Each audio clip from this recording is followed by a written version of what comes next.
अब यहाँ पर सेकंड है वायु वाहित या वायु में उपस्थित जीवाणु द्वारा उत्पन्न रोग। मतलब अभी भी यहाँ बैक्टीरियल डिजीज की बात है, लेकिन ये बैक्टीरियल डिजीज कहीं ना कहीं दूषित पानी या दूषित खाना से नहीं, बल्कि ये वायु से होता है, वायु में उपस्थित बैक्टीरिया द्वारा होता है। क्लियर। और इसमें सबसे पहले आता है फुफ्फुस दाह, जिसको निमोनिया कहते हैं, है ना। फुफ्फुस दाह जिसको निमोनिया कहते हैं। निमोनिया मुझे बहुत होता था, बहुत ज़्यादा। मुझे अभी भी याद है जब मैं 15-16 साल का था तब भी निमोनिया होता था।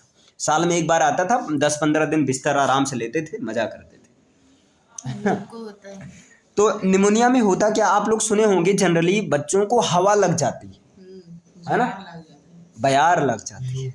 तो उसी की वजह से क्या होती है, उनको सर्दी लग जाती है, और जब सर्दी एक विकराल रूप में आ जाती है तो वही निमोनिया का रूप धारण कर लेते हैं। क्लियर है। तो वही चीज़ है, इसीलिए तो कहा गया वायुवाहित या वायु में उपस्थित होने वाले जीवाणु द्वारा उत्पन्न रोग। तो पहला क्या है, निमोनिया या फुफ्फुस दाह।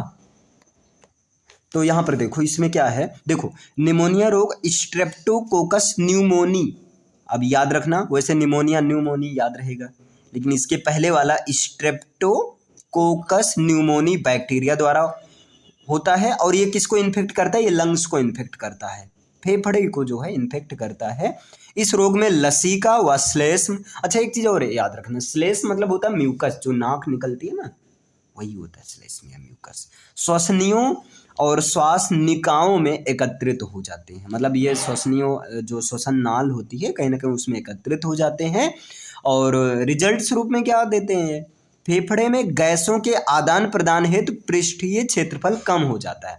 मतलब सांस नहीं सही से ले पाते हैं। क्लियर है। और बलगम जमने लगता है, और जब बलगम जमने लगता है तो लोग कहते हैं वैसे जुकाम में यार रात को नकें जाम हो गई थी, है ना, ये चीज़ होता है नॉर्मली। अभी समझ में आया। तो निमोनिया, यहाँ पर मेन जो क्वेश्चन यही है कि कौन से बैक्टीरिया द्वारा होता है, तो होता है स्ट्रेप्टोकोकस न्यूमोनी बैक्टीरिया द्वारा होता है। किसके द्वारा, स्ट्रेप्टोकोकस न्यूमोनी बैक्टीरिया द्वारा होता है। और ये किससे रिलेटेड है, किसको इन्फेक्ट करता है, तो ये लंग्स को, यानी कि कहीं ना कहीं श्वसन तंत्र से संबंधी रोग है।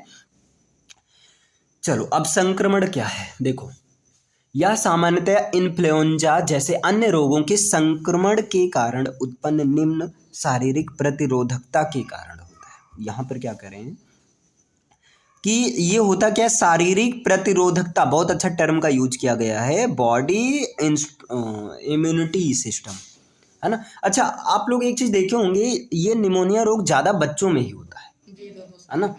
और अगर दूसरे नंबर पर देखा जाए तो जो बहुत ज़्यादा एजेड लोग होते हैं उनको होता है, 2 लोग को ज़्यादा होता है।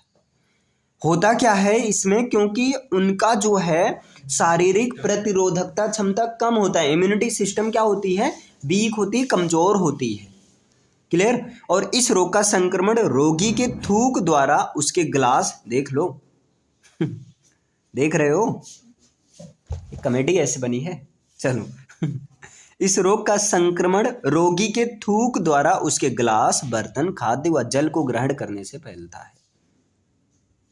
ठीक है, मतलब इसमें जूठा भी नहीं पीना चाहिए। रोगी के कफ और बलगम कणों का श्वास के साथ प्रवेश करने से भी इस रोग का संक्रमण होता है। और इस रोग का उद्भव काल जो है लगभग 1 से 3, मतलब 1 से 3 दिन में बढ़िया ये अपना विकराल रूप ले लेते हैं।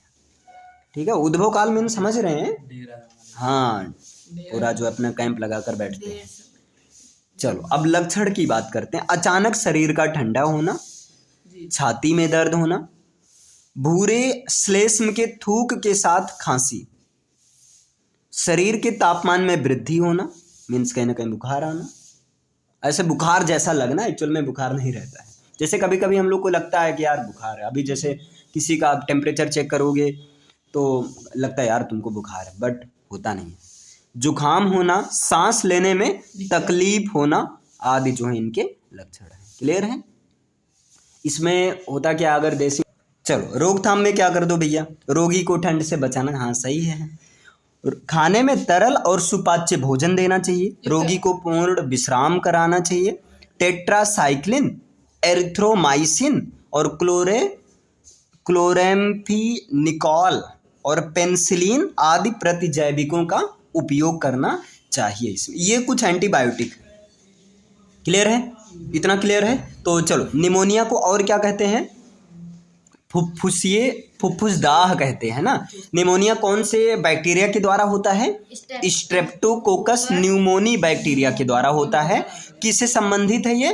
तो श्वसन संबंधी रोग है, कहीं ना कहीं फेफड़ों को ये काफ़ी अच्छे रूप से इन्फेक्ट करता है। क्लियर है? दूसरा नंबर इसमें होता क्या है?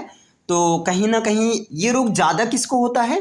तो बच्चों को होता है, क्योंकि उनकी इम्यूनिटी पावर क्या होती है? कमज़ोर होती है। और उद्भव काल कितना होता है? 1 से 3 दिन का होता है। कौन सी एंटीबायोटिक दी जानी चाहिए? तो टेट्रासाइक्लिन, एरिथ्रोमाइसिन और क्लोरैम्फेनिकोल और पेनिसिलिन आदि जो एंटीबायोटिक्स का यूज करना चाहिए, एंटीबायोटिक इसमें देना चाहिए। क्लियर है?